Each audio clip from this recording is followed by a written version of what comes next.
Grabe, na-fulfill ra gyud akong cravings. Kaya nga nangita yun ko og balwakwa. Og diniar jud ni no sa Bangkirwan. Lugar sa mga lamion na balbakwa, mga pares, mga pamainitan, sikwate, kana og naapod sila'y bulalo na stang lamia. Parte kasulat ko din guys. Grabe. Wag yun ko maingon. For so long, mag 2 weeks naman yata ko ga-crave ani pero maulagi. Medyo gibawalan man ko og kaon og mga mga taba-taba pero maulagi kay gahi taog ulo. Kaon.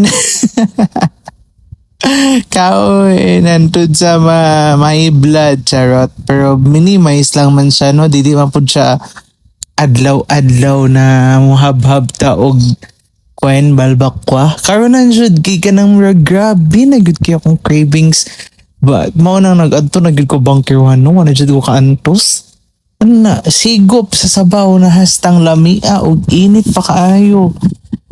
Tapos barato ra po jud kaayo. Grabe. Mao jud ni akong kabiliban dinhi sa Davao ba kay katong naglaag-laag ko sa ubang syudad. Hala, hastang mahala sila mga balbakwa, mga pares, mga bulalo. Dinhi sa Davao. Hastang baratuha. Tapos hastang lami pagkalutua. Kay nga hastang humuka sa mga karne gitarong gyud og pakulo og luto ang balbakwa lami pod kay ang templada manang satisfied 100 over 100 kaayo og na fulfill gyud akong cravings ay diba ibog-ibog lang mo gamay.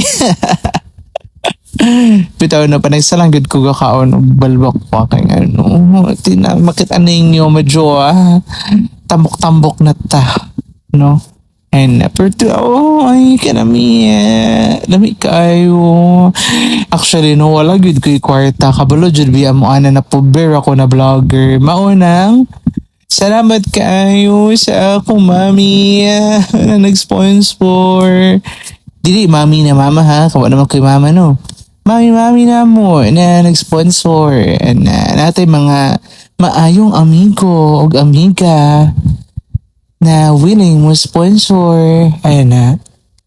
Salamat kaayo mi. So, kana.